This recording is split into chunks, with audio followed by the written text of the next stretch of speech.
Assalomu alaykum hurmatli obunachilar. Bugungi darsimiz geometrik shakllar. Geometrik shakllardan biri uchburchak.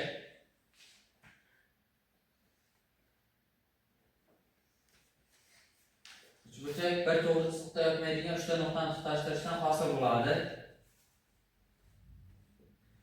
Bunda perimetr yuzalar topamiz. Perimetr nimaga teng? Perimetr A plus B plus C ga teng. Yuzasi bo'lsa girondan topamiz. S teng izda B ko'paygan B minus A B minus B B minus C ga teng. Yana bitta yuza balandlik berilgan bo'lsa agar S teng bo'ladi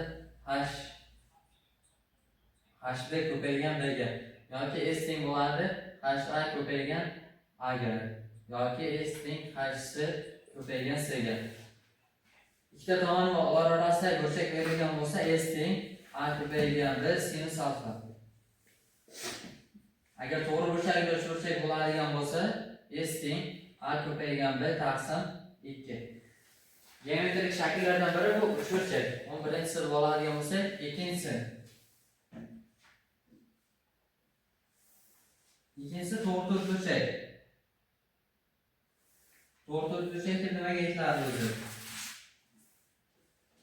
Bir to'g'ri chiziqda yotmaydigan, to'rtta nuqtani tutashtirishdan hosil bo'lgan har ikkita taraf parallel bo'ladi keyin. A bo'lsa bu tomon ham A, B bo'lsa bu yoq ham B ga teng. Perimetri 2 ko'paygan A plus B ga teng bo'ladi. Yuzasini topadigan bo'lsa, yuzasi A ko'paygan B ga teng. To'rtta uchburchak yuzi shundan iborat. Uchinchisi kvadrat. Kvadrat deb hamma tomoni teng bo'lgan shaklga to'rtta uchburchakka aytiladi. Xo'p, kvadrat bo'lgani uchun A, B, C, D hamma tomon A bo'ladi. Perimetr topadigan bo'lsak, A plus A teng bu 4 taga. Perimetr 4 taga teng. Yuzasi ikkita tomon ko'paytmas, A ko'paygan A. Bu degani ikkinchisi.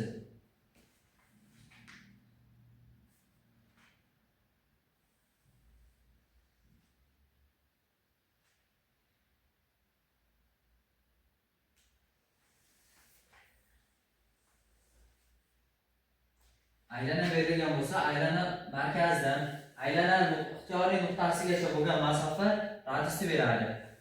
Xo'p, endi radiusni bersa, aylana markazidan o'tuvchi to'g'ri chiziq, ya'ni ikkita ixtiyoriy nuqtasini tutashtirsa, bu diametrni beradi. Diametr teng bo'ladi ikkita radiusga teng yoki radius teng bo'ladi diametr taqsim 2. Eng katta vatar diametrga teng. Aylana ikkita ixtiyoriy nuqtasini tutashtirsak, bu vatarni beradi. Vatar.